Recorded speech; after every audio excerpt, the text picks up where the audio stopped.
George Kilpatrick, Inspiration for the Nation, celebrating people we feel good about. Host of Inspiration for the Nation, heard on Power 620 and streaming on iHeartMedia. We are pleased to have a conversation with you today about our feelings and struggles. The title of our talk today is The Struggle is Real. And we're pleased to be joined by America's favorite psychiatrist, Dr. Ish Major, who has spent the last 15 years demystifying the male psyche and helping men and women navigate their way through the dating jungle. Dr. Ish, of course, is the host of Marriage Boot Camp, reality stars, and just completed filming of Hip Hop Edition. So we're glad to have him here. But he's a board certified psychiatrist, more importantly. He's educated at the University of South Carolina. He specializes in women, children, and families and all things dating, mating, and relating. Dr. Ish was named one of the top psychiatrists in the country for the last 3 years. He's an on-camera expert. He's a frequent guest on many shows that you know, like the Today Show, The Doctors, and Access Hollywood. And he's been featured in O Magazine, Women's Health, Cosmo, Shade45, Match.com, and Sirius XM, and Inspiration for the Nation. More importantly, I should say, he's a proud member of the Kappa Alpha Psi fraternity, and we're not going to hold that against him as a brother from the Omega Psi Phi fraternity. But all jokes aside, Dr. Ish, always good to sit with you and have this conversation. And let's begin, Doc. Well, first of all, Doc, I'm going to let you say hello. Hey man, thanks for having me, George. Always a pleasure, brother. Always a pleasure, man. Let's make it happen. All right, let's go. Let's dive right in, Doc, because we titled this with you. And by the way, thank you to Doc Thomas Promotions for getting us together. We really appreciate you, Doc, and the work you're doing all across this country. We were talking about what we wanted to do tonight, and the backdrop of this is people are hurting. The struggle is real. 2020, the pandemic, the racial unrest, and it's not, the racial unrest is not a new thing for us, but we're starting to deal with it, if you will.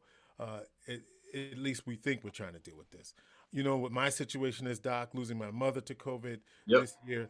So this has been, and even as we are doing this broadcast, people that I'm familiar with in this community passing away suddenly. So this is a tough time for folks. The struggle is real. So why is it so important, Doc, to acknowledge the struggle is real? Well, I think it's just it's just like you said. You shared with me losing your mom, and you just shared with me about the young lady who we lost today.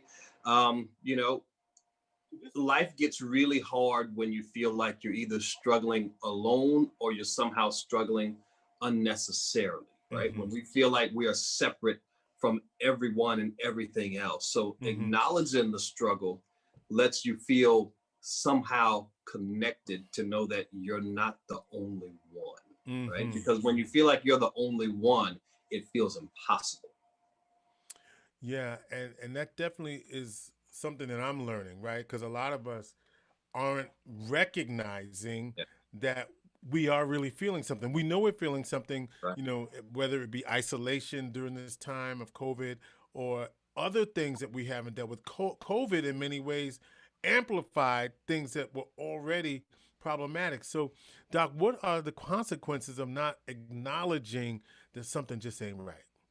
Well, if you never, right, if you can't heal what you're scared to reveal, right? And Mm, so mm, in mm. not acknowledging it, you're going to continue to repeat that same pattern, right? When you pretend something isn't there, Hmm. right? Right. I walk home from school on the same, I take the same way home from school every day. The dog, sometimes the dog barks, sometimes it kind of tries to nip at my heels. By not acknowledging it, I allow the dog to continue to bite me every single day after school, right? And so Hmm. Hmm. if you never acknowledge it, you never feel like you have any control over it. Hmm. And when you feel like you can't control the thing that's hurting you, in this case, whatever that struggle today might feel like, you feel like you're doing this thing that we call in psychiatry suffering now, right? It's more than pain, right? It's a common. There's an emotional component to the thing that's hurting me, right? Suffering says that whatever's going on with me, I can't make sense of it. I feel like it's unfair. but I also don't feel like I have any power to stop it, right? And that is misery. Yeah, and I should point out that as people are watching, if you're joining us tonight live, you can hit us up on Facebook, and we'll answer any of your questions. We Mhm. really want to. The goal of this conversation is to help you start a journey of healing, right? Because it's okay. How to get okay when you're not okay. That's the theme of what we're trying to do today. So. We are asking you if you have questions, thoughts, comments, if you want to weigh in on what we're talking about as we continue this conversation, hit us up in the comments on Facebook, and we'll get right back to you and in support of what is going on with you. All right, Doc. Another question that we have Mhm. that I have for you. So you talk. You first of all, there's consequences for not acknowledging it. Uh, Yeah. the struggle is real. How Yep. then does it show up? Even if we're not, because sometimes we're not recognizing that there's an issue. So how does it show up? Well, it shows up because you never feel like you progress in life, right? We Mm-hmm. all got these things we're shooting for. I want to be this, I want to Right. have that, whether it's the Right. car or the house or the partner or whatever Right. that position is. And those things never seem to happen. And we keep wondering, well, I wonder why. I wonder what's going on. Well, we can't acknowledge the thing that's holding us back. And so this shows up in the form of you repeating those same pathological patterns, right? Not Mm-hmm. only from day to day and month to month and year to year, but a lot of time in our case from generation to generation, right? And it shows up on a daily basis as you not being able to feel this thing that we call joy. Of all the emotions we have, happy, sad, surprise, fear, anger, of all the ones we have, did you know that joy is the hardest emotion to experience consistently? Hmm. Why is that? Well, because we don't feel like we deserve it, Really? right? We just don't. I'll tell you a story, and you tell me what happens. You fill in. I'm gonna let you finish the story, right? You We're watching a movie, Mm-hmm. and the scene opens, and we got a mom and dad in the car, right? Mm-hmm. And it's Christmas morning, and they got two little cute kids in the back, right? One's 3 years old, one's 5 years old. Jingle Bells comes on the radio, and the kids start singing. Mom and dad look at each other, and they're like, you know what? It's just that day. Why not? Right? It's Christmas. We're gonna join in. We're gonna sing too.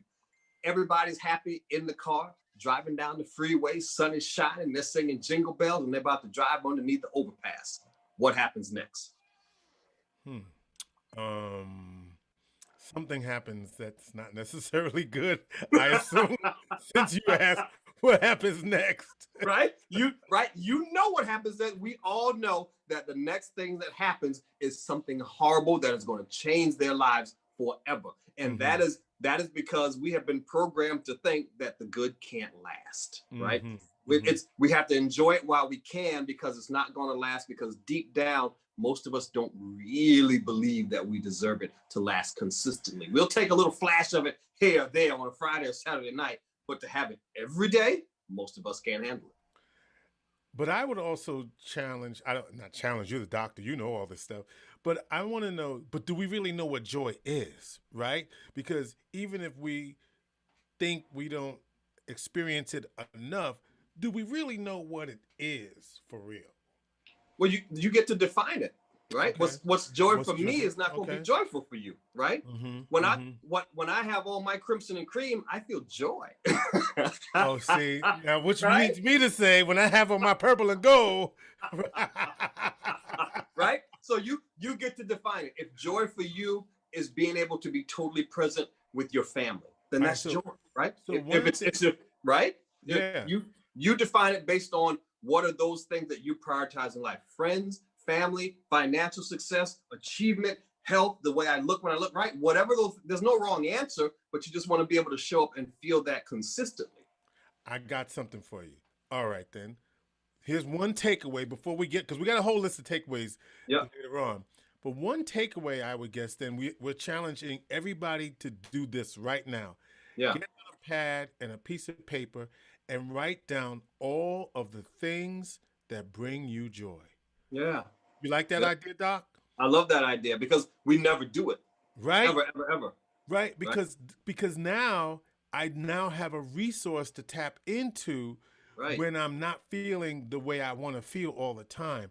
oh, I Right. can do this, or I can listen to that, or I can, Right. do something else, right? That Yep. that Yep. brings So what yeah, brings me joy, right? That's a yeah. great, So yeah, yeah, you got to, right? And we're gonna talk about this later, but it's self-care, right? yeah. How We do get I how do I get to do those things that feel good? Well, you don't know if you can't identify them, and most of us never take the time to stop and do it. We feel like we know it once we're in it. We're like, oh, this is cool. I think I'm having a good time, but we never become intentional about it. So that's a good idea. remind you if you're watching this live on Facebook right now, if you have a question, a comment, a thought, and you want to share it with us or ask the doctor, he's a psychiatrist, Yep. to respond to something that you're feeling. How are you feeling? How are you doing? Because we know that some of us aren't okay, right? Yep. It might be the loss of a loved one. It might be low grade depression. Even Michelle Obama talked about that. And one of the things I argue, Doc, is that when you think about Black lives in this country, we were Mhm. in a pandemic in some ways because of white supremacy and racism. We were in a pandemic before the pandemic, and I heard someone say, COVID was added to the list, right? Yeah. So how did COVID amplify some of the things? And we had George Floyd, and we have the cops today. One cop was charged with Breonna Taylor, and people are not happy about that. So how COVID really amplified some stuff that was already that we were already troubled by. It is, man. COVID is the great magnifying glass, right? Who's at highest risk of contracting and possibly dying from COVID? Well, we know that if you are obese with high blood pressure or high blood sugar, you're at risk. How many black people did I just describe? Most of us, Right? You're right. right? And so A lot of us, right? yeah, a lot of us. It highlighted the financial discrepancies, because if you can isolate yourself, then you have a much better chance of not contracting it, which means you have to have a job that allows you to isolate or work from home, right? Not in Right. the service industry. A lot of us are working in the service industry. That means you have to have a home with a mortgage that you can drive to or take the train or get off the train or the bus and walk to, that's not in an apartment complex, or that can be away from people somewhere in the burbs. Most don't have that, right? It highlights the emotional fragility, right? What happens when we start taking these hits? We start taking the stress hit. Oh my God, we Mm-hmm. got this invisible thing we got to fight against. And now I've got the financial hit, so I've got the stress on top of that. And now all that stress is going to pile on to my already physical hits that I've been taking, because I've already been struggling with my weight or struggling with this blood pressure or trying to keep my blood sugar under control. And so it highlighted all of the cycles that are detrimental to us having healthy lifestyles, is really what it did.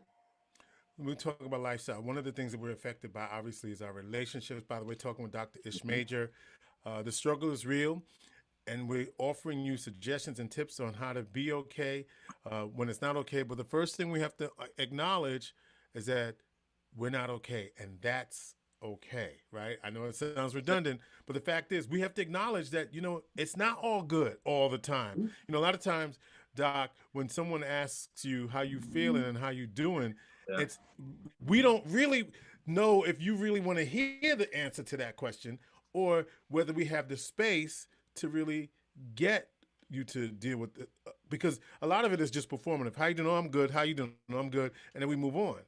And Yep. and part of what we may need to do is to stop and say, you know what?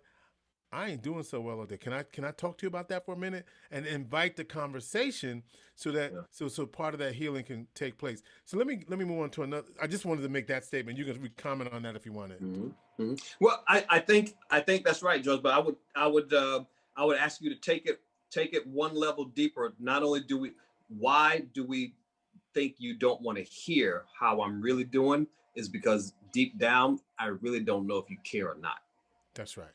right? And Right. so that's my only comment I would add to that. Mm-hmm. All right. So let's talk then. We know that COVID in particular has been a strain for for many of us. Uh, we talked about relationships, or we talked about just the mental health strain, isolation. What has been the impact on relationships? Man, it is the great equalizer, man. COVID on your relationship on COVID is like throwing gas on a fire, right? it just accelerates everything that's there, everything that was good and everything that was bad, right? And so you got two camps. You got the camp who was already coupled up, booed up, that whole thing. Right. And whatever was good, it really made you appreciate what you had, right? Because you had to take time, stop down, and and really take a look at this is this is my partner, and this is what we've got that's good. For the folks who had a good relationship, right? Now, for the folks who didn't, it amplifies everything that was bad. So we got two camps now. We got a camp that's the folks who are in a relationship and it wasn't so great. They're like, you know what? As soon as that door cracks, I'm out of here because I deserve more than this. You know what I mean? Then you got the folks who didn't have a relationship who are trying to get into one because they're like, oh my God, life is short. I don't know what's going to happen next week. What am I waiting on? I need to get into a relationship. We need to move in together. We need to start having babies, and we'll figure out the marriage thing down the road. And so folks are really just trying to do things in a much more rapid fashion because it's like our houses are burning down. And so if your house is burning down, George, what do you grab for first? The things that are valuable to you. Sure. Okay, sure. got my partner over here, got my car keys, got my money. Let's get the kids together. Let's get out of this house. So right now it's like all of our houses are collectively burning down, and we're really trying to look for those things that are valuable to us, that us feel good. And for a lot of us, we're figuring out that the people we love or the people we're supposed to be loving is that thing. And so we're trying to get that part right. Black folk in particular, though, you say, have had a particularly tougher time in relationships, and you you suggest that gender role expectations have something to do with that. Yeah, it does. Listen, man, as Black folks, I don't think a lot of people realize that Black people are we're some of the most conservative folks on the planet, right? When it comes to, right? When it comes to we are always constantly showing up and telling people what we ain't gonna do. Not doing that, not right? We're very conservative. We're not portrayed as such, but we really, really are, especially Black women. And a part of that is we have very traditional ideas of what a man and a woman is supposed to look like and what a husband and a wife is supposed to look like. And they're very traditional.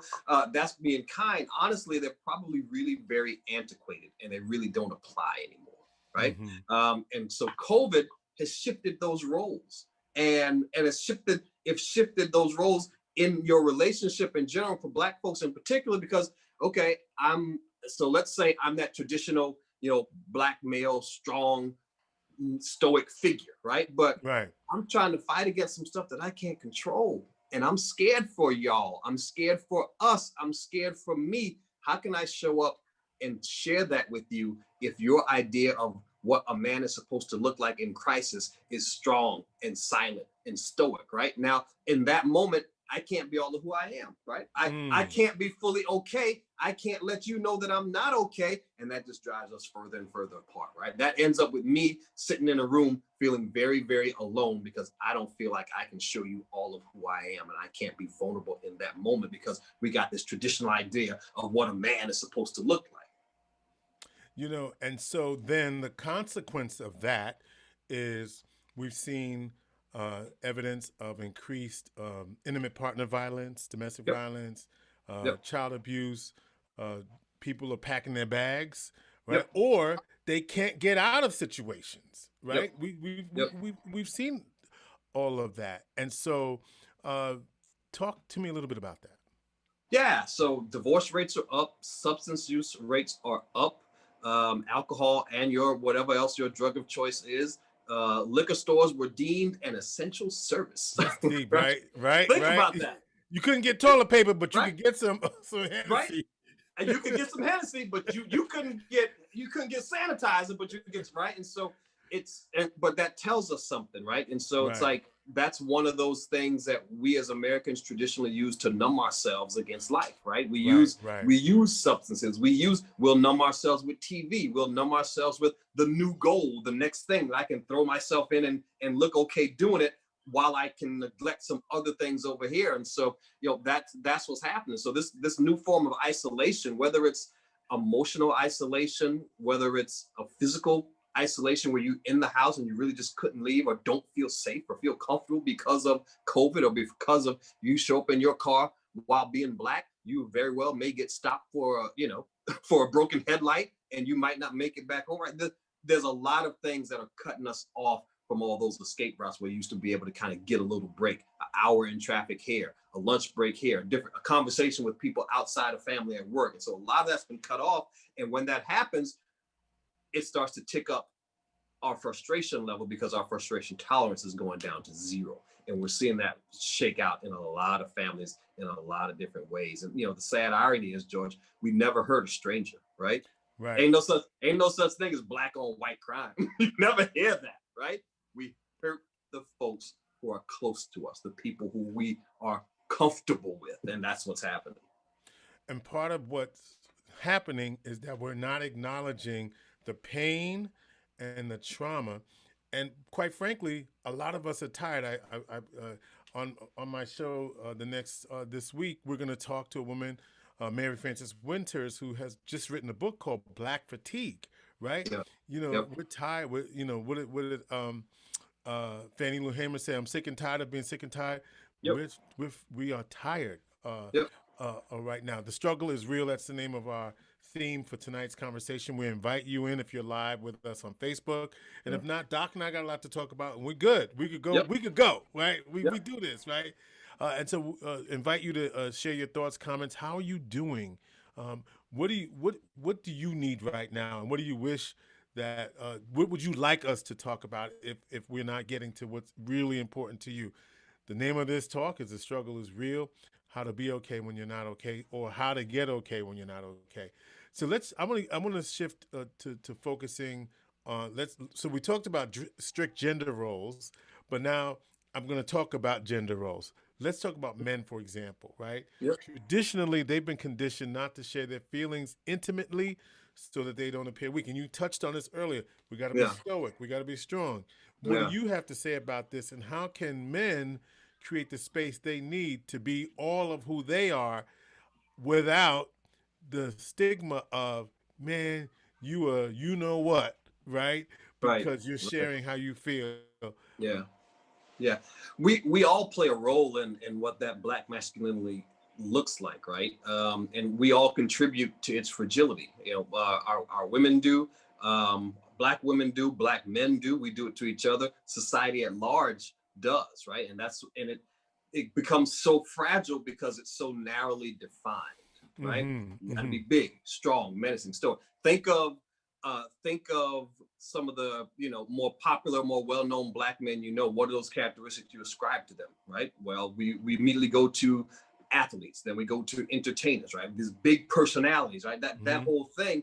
And what it does, and that's great, that's fine, but we're also the other thing too, right? We can be big, strong, and stoic while also being vulnerable, right? And emotional and loving and caring. So when we only do the one thing, it robs us of the ability to show up as a full human, right? Capable of the full scope of emotions. One of the big gripes in Hollywood is there are no roles that allow Black people to be fully human, right? We always, right? Black girls are always showing up as the smart talking sassy friend, right? Black guys are always showing up as a street smart, right? That the one thing. And so we've got to allow ourselves to be more than just the one thing, right? And it tells other people we can show up with those qualities other than the ones that have been subscribed to us. And when I do show up as that, it doesn't make me any less of a man. Yeah, one of the things that we've talked about in the past is, unhealed childhood trauma. Yeah. And you suggest that, we're all trying to guard against you finding out that thing about us. But a lot of guys sometimes feel like, truth be told, and again, we're talking about getting right today, that if they share that, and you're vulnerable with your partner, and whoever your partner is, that partner is going to use that against you.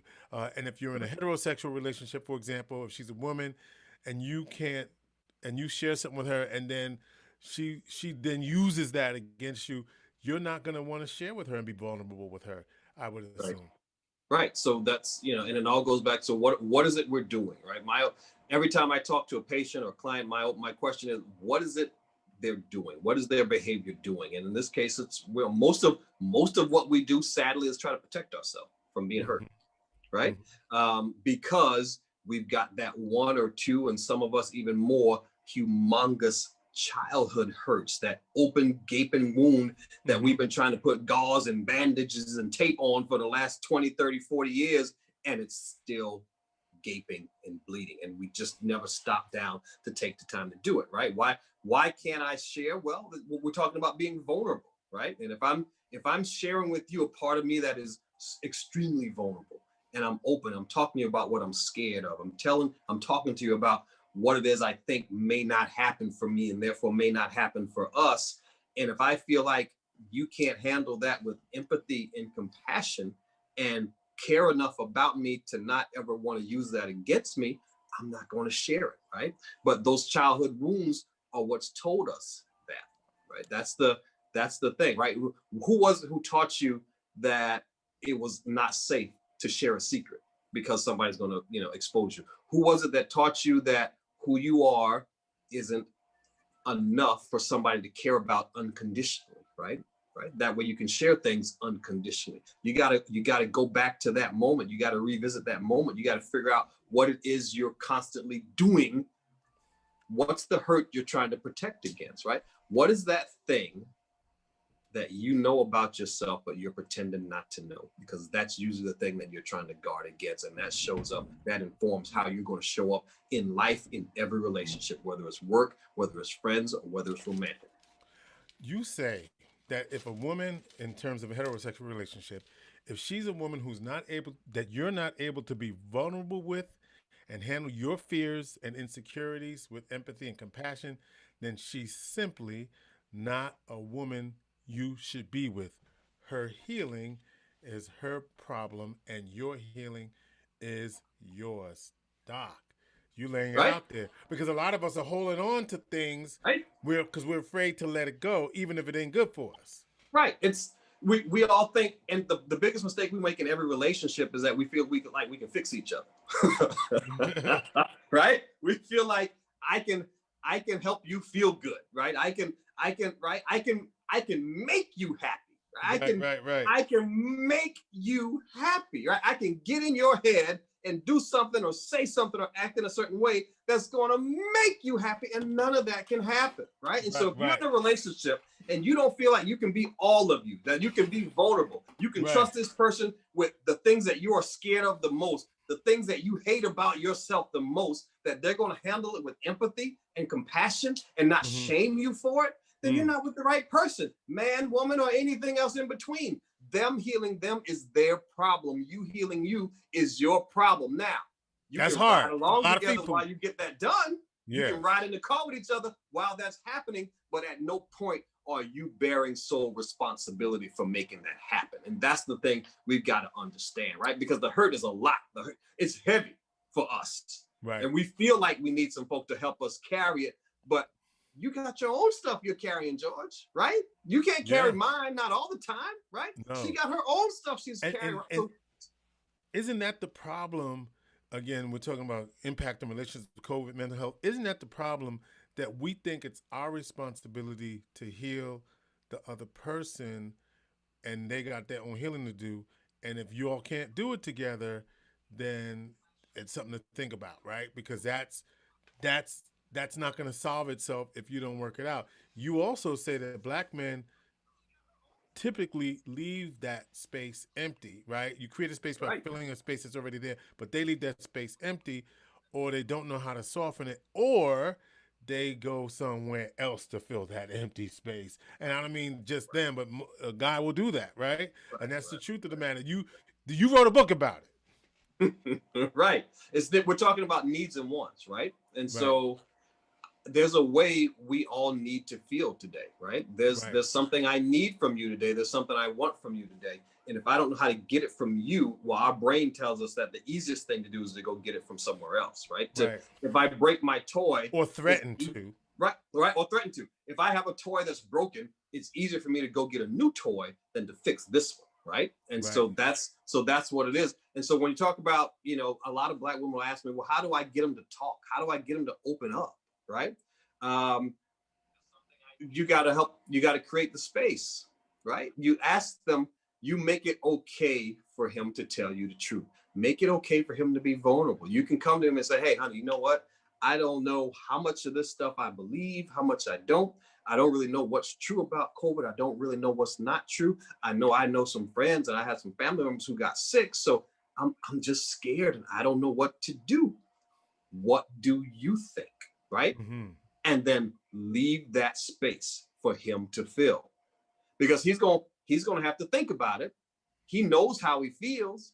He doesn't know if it's okay for him to share it, right? And if you leave that space open for at least 18 seconds and count them off in your head, 18, you count from 1 to 18 and don't say nothing. Right. He will fill that space. The problem that happens in our conversations is we don't like the pauses because we like to fill it because we think if it's empty, then it means something is wrong. You leave it empty, allow him to fill the space, and he will. Some heavy stuff. Dr. Ish Major is our guest. We're talking about how to be okay when you're not okay, and we're going to give you some tips, we promise. But there's we're talking about relationships because that's impacted. A lot of us are feeling the tension right now during this time. We have tremendous loss in our families, and we're trying to heal. So let's talk about that. And if you're with us right now on Facebook Live, we welcome your thoughts and your comments. Let me then shift to women, right? Traditionally, women and Black women in particular have been more comfortable by and large in sharing their feelings, but they're a little tired and exhausted too. How do we support Black women in particular? Well, George, you support Black women by assigning them value that is outside of their vaginas. Okay. Right? Straight you know up. what I mean? Their value is not simply in their vagina and what it can do for you and whatever comfort or distractions it can provide for you. They have value, right? We do it to ourselves. What do we call them? Side piece, wife piece. Well, she's not a piece, she's a person, right?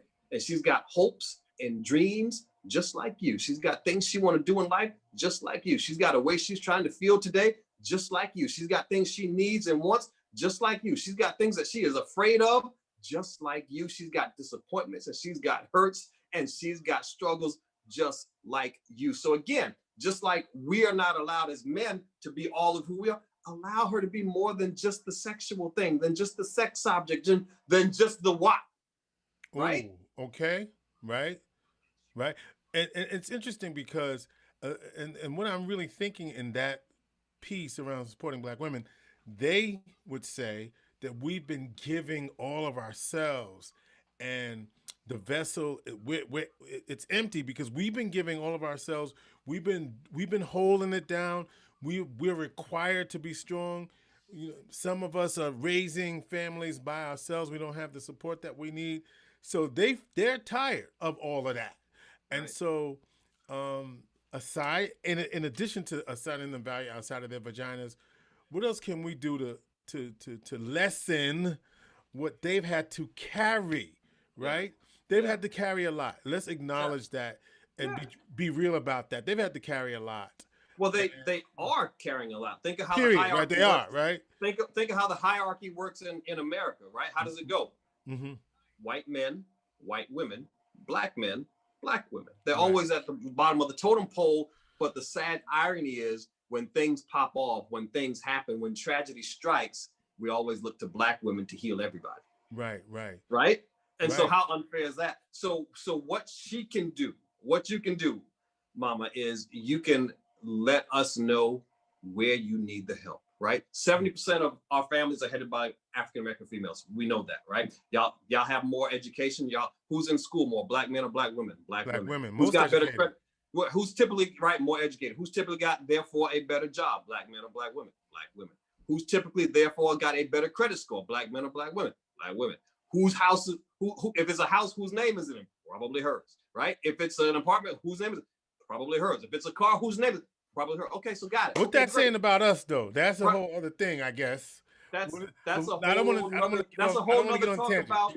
Yeah, that's a whole nother talk about what we were taught on the plantation that we're still implementing in a whole systemic racism conversation for another day. But in this moment, right? So I got 5 sisters. They all got their stuff together. They don't need you to bring the money. They don't need you to bring the credit score, right? She got a house. It's in her name. She don't need you for that. But what she does need you for is the emotional component, right? This bring your strength there, right? Bring that energy there. Bring your comfort there, right? And so Black women have got to get really good at identifying why it is you need us and then communicating that to us, right? If we know that you need us and why you want us there, we're going to show up and do our best to do those things. You just got to identify it first. Okay, so you don't need me for the money. Great. What do you need me for? Okay, well, how about the emotional support? How about being my wise counsel? How about being my go-to best friend, right? How about being my amazing lover, right? There's so many other things outside of those traditional gender roles that we got stuck in our head that she needs and wants from you, but she can't really share those with you because, well, you're supposed to be a man, though, right? Man's supposed to make the Right, money. right. Man's supposed, right? You follow what I'm saying? And so we end up cheating ourselves out of the opportunity. We could be with the perfect person right now, but because we got this image stuck in our heads of what the perfect man or woman is supposed to be, and they show up and they don't fit that mold, then we think something's wrong with them. Therefore, something's wrong with us, and we rob ourselves of that joy of the moment. So all you got to do is you got to identify for him exactly how you ain't no right or wrong to it. If your best girlfriend don't agree, great. If your mama don't agree, so what? This is your life. You get to make it what you want in order to be happy. And if what you need is a man who can deliver some softness to you, then that's what you should ask for. And I should also let me acknowledge then, though, Doc, and just for that we have been talking about the binary, right? So we've been basically talking about male, female, acknowledging that there are relationships all across the spectrum, Well, gender non-conforming, right, gay, right. So lesbian, so what trans. we're so what So, I'm really talking about is yeah, every human, no human is just one thing. Ain't nobody all man. right, Ain't nobody all woman, right? We all have a mix of masculine and feminine energy. And that's so when I'm talking about man or woman, I'm thinking more about the masculine energy and what that usually brings to a relationship. What does the feminine energy usually bring to it? We've got to allow for the fact that we all have a mix, some high and some low, but it's all there. And you've got to take full advantage of all of it because that allows you to do this thing called living wholeheartedly, living with your whole heart, not just a piece of it, the piece that you think somebody's going to accept. but and isn't that part of the issue that people aren't allowed to be their whole selves, and so they're in closeted situations, they're on the DL, or if they are living their full selves, especially in some communities and in some spaces, there's no space for them. So that's Right. also being amplified during this pandemic. Can you speak to that? Yeah. So we've all started out broke, and once you outgrow that space, guess what it's time to do? Gotta move, Gotta move. right?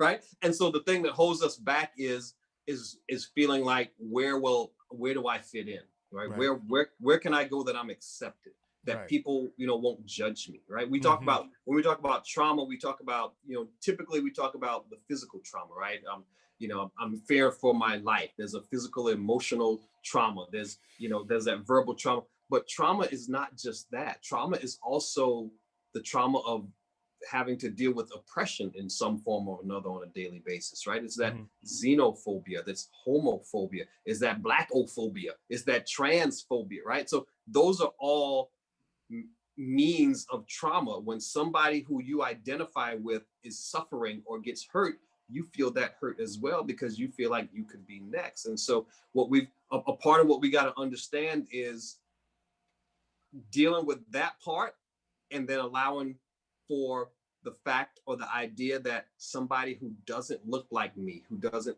think like me, who didn't grow up like me, might still have the capacity to accept me, right? Mm-hmm. Because if you can believe that, then you can show up anywhere and feel joy and feel happy and feel seen. But in order for you to believe that that acceptance is out there, then at some point you got to have that acceptance in here, right? Mm-hmm. You got to accept yourself first before anybody else in the world is ever going to think about doing it. As you said that, I thought about, yeah, I accept myself, but the people out there make it hard for me to walk in spaces because I'm not accepted. And that's especially difficult in times like this, right? When you're looking for connection and community, and that sense of isolation and not being accepted is amplified. I just bring that up because I know that for some people, it isn't that simple of just accepting myself. But Yeah. it's a start, certainly. But it's the rest of us that seem to me that got to get on board and start to be accepting of people's full selves. That's what I think. That's I think that's the only way we're going to get to where we want to be, and that includes what's going on in this country now. There's some denial. You know, we're talking, especially around the systemic racism and anti-racist work. There's denial that there is any problem in this country in some quarters, right? If you look at some channels, there's never been an issue. So I get all of that, and I just say that it's the other folk who are making it difficult for people to be fully who they are in all these spaces. They got to come. They got to come to a reckoning in their own lives as well, because folks is tired. They're not going to take it anymore. Right. So yeah, we're talking about progress, right? Right. Equal rights, human rights, black rights, progress. Well, there's really not much I need to progress on, right? Right. I am who I am, right?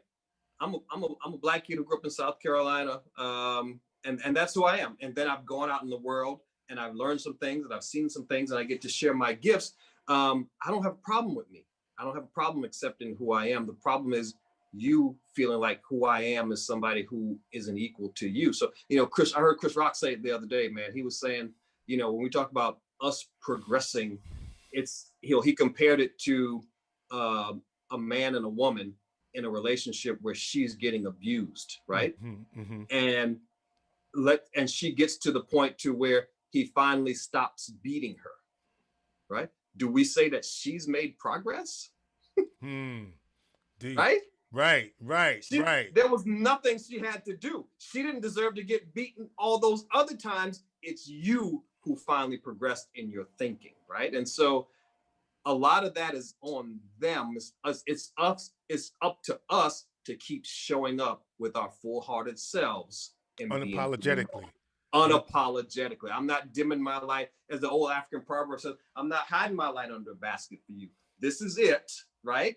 This is what it is. And me being all of me in no way, shape, or forms means that you have to be somehow less of you. And that's just what we got to understand. Some people have said that I heard this today, that we're in a mental health crisis. How would you describe it? What's going on right now?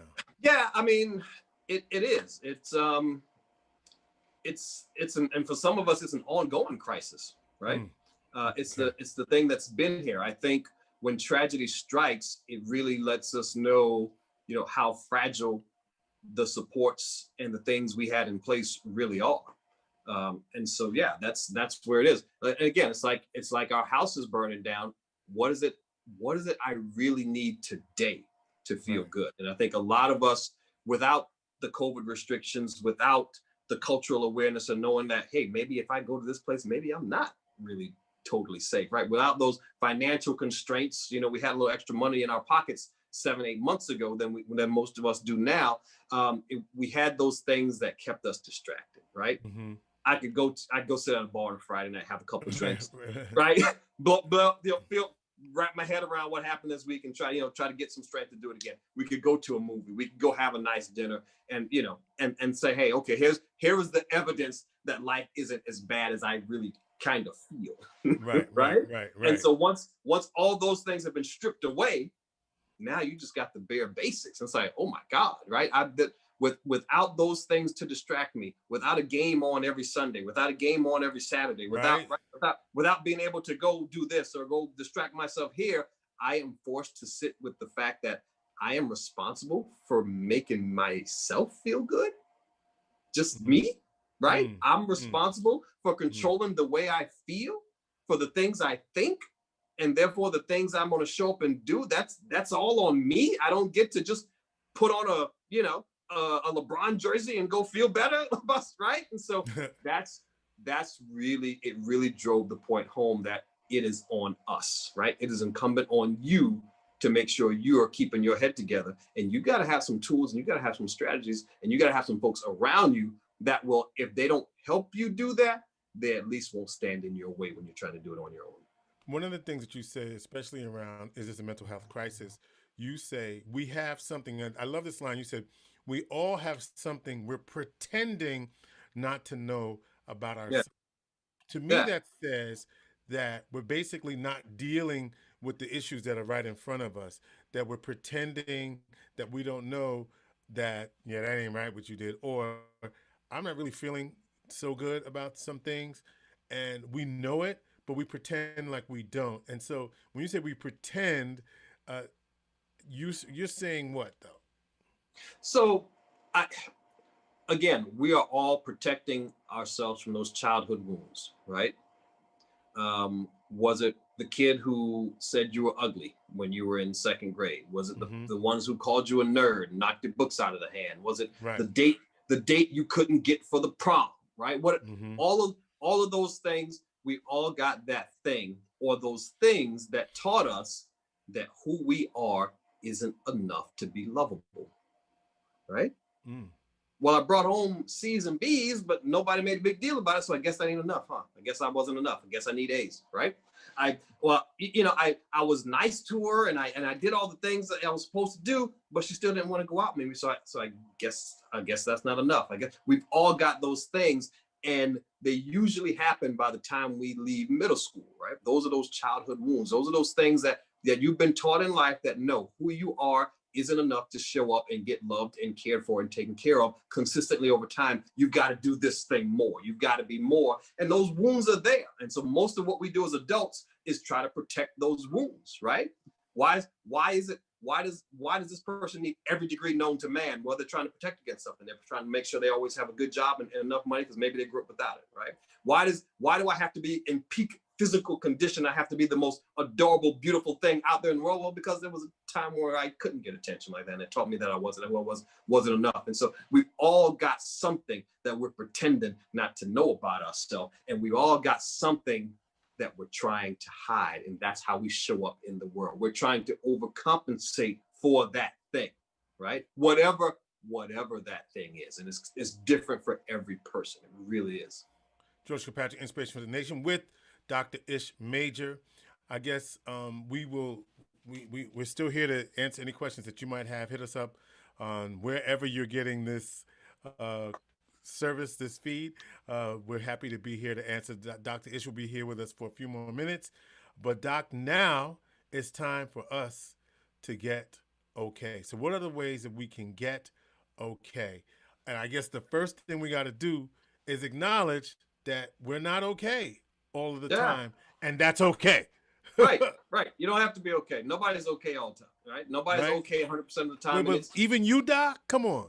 even everybody, man. It's a human thing, and anybody who tells you they are, they're just lying to you because Right. because that's not how this thing is set up for you to be okay, right? But understanding that not being okay is okay, that actually makes it all right, Okay. right? And so the thing we've got to do, especially as Black folks, and especially particularly as Black men, is we've got to get comfortable allowing other folks to come in and take care of us, right? Or to Mm-hmm. help take care of us, right? Because we've got to allow for the possibility that who we are is enough to deserve that, right? Mm-hmm. You've got to Mm-hmm. feel like you're worthy of being taken care of. Everything starts with you. It starts with self-love, right? It starts with that self-acceptance. You've got to be able to just press pause and go back and look at the things that happen, right? Look at the things, and you know what those wounds are, because when you think about your childhood, those are the things that immediately jump out to you, right? What was Okay. those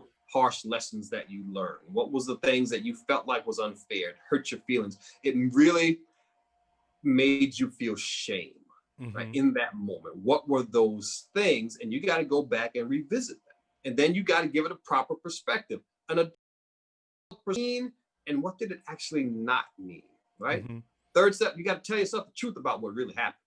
You, you just Mm. you just have to, right? Did Was daddy not around because he just didn't care about me and I was unlovable, or was daddy not around because he was a whole grown person with a whole grown life, and he had his hurts and his disappointments and his struggles, and in those struggles and those hurts and those disappointments, he had no extra space to care for a child who unfortunately was me, right? Mm.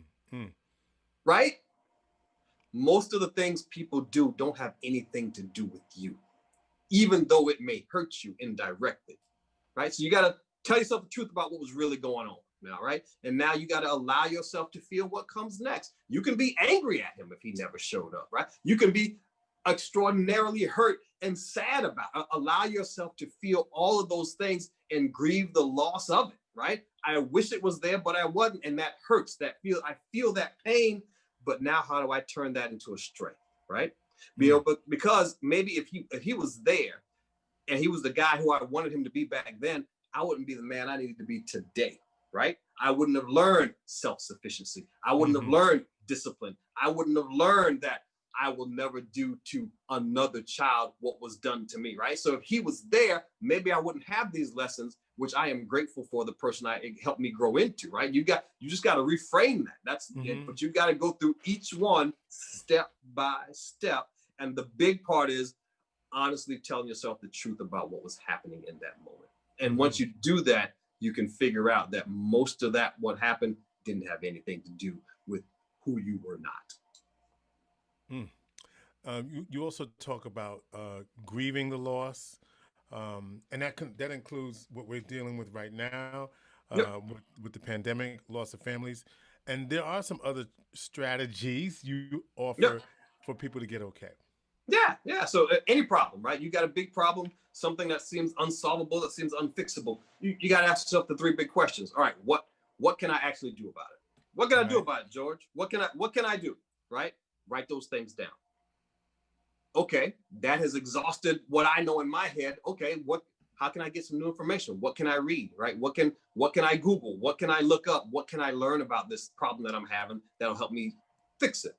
And then who can I call? Right? Who can I call to help with this? Who can I call that might know something about this? Who can I call that may know somebody who knows somebody who can help me with this, or who can help give me? Who can I call just to kind of talk to and say, hey, this is overwhelming for me. I don't know who else to talk, right? Who identify those three things. What can I do? What can I read? Who can I call? And then from there, you can have the beginnings of an outline of a plan that will help you feel like you have some control over this thing that is threatening you or threatening to hurt you in some way. And from there, you can get up the next day and go about your business. And lastly, Doc, trauma, obviously unresolved trauma, not dealing with that, knowing what trauma is, and being able to actually process through that.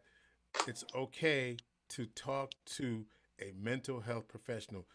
I just want to offer that to folks because that also is an option. We haven't talked about that as one of the strategies, but let's offer that to some folks as well. Well, I wouldn't say it's okay. I would say it's mandatory, right? If you could heal it on your own, you'd already be healed, right? Right. You just would. There would be no need for us to have this conversation if you could do it on your own. And so I can't do it on my own, right? That's just not how it works. Nobody operates on themselves when it's time for surgery. That's a reason. Right. This is how it works. And so the problem for us traditionally is, 3% of the psychiatrists in this country are Black, even less so who are Black men. So, we don't trust the process because we don't trust that when I show up, this person will be able to fully see who I am, right? And in any relationship, whether it's romantic, friend, or professional, we want to be seen, we want to be heard, we want to be understood. I don't think that this white lady over here is going to be able to see who I am and hear what I'm really trying to tell her and understand me, because I don't think she gets it, right? And so that traditionally, we don't want to go in there and try to be vulnerable and then not be understood, because now I got to deal with that hurt and that rejection on top of the problem that I came to you for. Right. And so what I would tell folks is go to psychologytoday.com. Psychologytoday.com. You type in your zip code, it will pull up a list of therapists, of counselors in your immediate area. You will have a picture and what they specialize in, right? You're going to pick 3, maybe 4 folks off that list, and you're going to call them. And you're going to see if the voice on the other end of that phone sounds like a voice that you feel comfortable sharing some secrets with and sharing some vulnerabilities with, who cares and who gets you. And you're not going to get it on the first time. You're not going to get it on the second time. Think of it as dating. You won't have to date a few people before you find the right person. Same thing with a therapist or a counselor. You're gonna need to talk to a few different people before you find the one who's a good fit. But once you find it, it's worth it. It is invaluable. It's going to be hard to get through life as wholehearted and joyful as you can without having someone who can help you heal over some of those old wounds. And I have done it, so I can tell you that it's very helpful. So Have done it and doing it. You have to have that. You have to. It's not and again, it all goes back to, what do we think is strong and what do we think is healthy, right? And what's acceptable for us, right? There's a lot of, traditionally as a culture, I don't want to hear about George's problems because his problems make me think about my problems. And now I got to feel bad because he's right. And we've got so much of that going on. So I would rather just think that George is all right. How you doing, man? Cool. Great. Don't want to hear no more. Right. You know, that's true, because that's happened, like, well, damn, I had, a lot more to say, but you didn't really, right? And right. I just want to amplify this whole thing about being able to make that call and feel comfortable with someone. And, for me, I had loss of my mom suddenly. So I'm doing grief counseling and doing the support group because I realize that that's for me, and I get to be full and human in those spaces so that I could get the healing that I want. So I'm just Terry Williams, a good friend of mine, wrote a book called Black Pain. It only looks like we're not hurting. And when we don't address the hurt and the pain, it shows up in other ways. We might drink too much. We might smoke too much. Right. We might eat too much because we're not dealing with the pain of what it is that has bothering us. And for some people, it could be childhood trauma due to child abuse, sexual abuse, and whatever, right? Or it could be families not accepting you fully for your sexuality, all of those things, right? So it's time. So I guess as we wrap, right? I'm gonna say to our folks in particular, I have a passion for helping Black folk get healed, and so here's my thing: we need to heal. We're going through a lot right now, right? We've got we got a government that's basically saying you on your own, right? In terms of we're not really recognizing that that there's an issue going on in this country. We're pretending like there, quote unquote, isn't a pandemic. I guess that's I'm shooting off hyperbole now or whatever. But I guess my point is that we got to get ourselves together so we can be fully able to be in this fight for the long haul. I'm asking people to vote for what we want in this country. I'm asking people to get the support that they need, and I'm asking people to really look at the trauma that we've been experiencing racially, and also for those who have been experiencing who've had childhood trauma of whatever it is, and just seeing Black bodies die in the streets by the hands of police. That's trauma, folks. And I just have to make it clear, because I think sometimes we try to dance around what's really happening here. We've got to, but we got to take care of ourselves. I think, as you said, Dr. Ish, it's about some self-care. I'll let you have the last word, but thank you for allowing me that space to say what I had to say. Yeah. 18 seconds, right? Gotta count them seconds. And the thing of it, George, the beautiful thing about us as Black people in particular is our strength and our ability to endure, right? Mm-hmm. We've endured centuries and ages and eons, right? From here to Nigeria to Egypt to sub-Saharan Africa and beyond, right? And as a result of that, we are really, really good at wearing masks, right? We are the best. We are the best at it. You can go to a store and buy an African mask and it is represented. You might as well just put it over my face, because since we've been here in this country and we've endured so much devaluation, right? So much diminishment, so much stripping of who it is we are. We have this thing in our heads where we feel like, you know what? The last thing I'm going to do is show up and let you see how much you hurt me. Mm, mm. So I'm gonna put this mask on. I'm gonna suit all the way up every single day before I step out this door because I refuse to let you see how much damage you have really done. The lesson we learn though is as we suit up with that suit of armor every single day, is that when we come back home, some days it feels like it's just easier to leave it on, Mm-hmm. right? And we never take it off.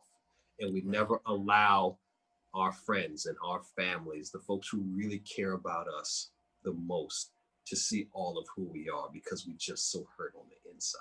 And Mm-hmm. so remember to take your mask off. Remember to take your suit off. It's okay. It might hurt for a little while, but it ain't gonna hurt for always, right? And in understanding that it's okay for it to hurt and understanding that that hurt ain't gonna kill you. Maybe it makes you stronger, maybe it doesn't, but you gotta love all of that, right? You gotta accept all of that. And accepting all of that, you're going to accept you. And in accepting all of you, it's much easier to look across at the person in front of you and accept all of them. And then you have this love and this connection and the thing we all want, which is just to belong.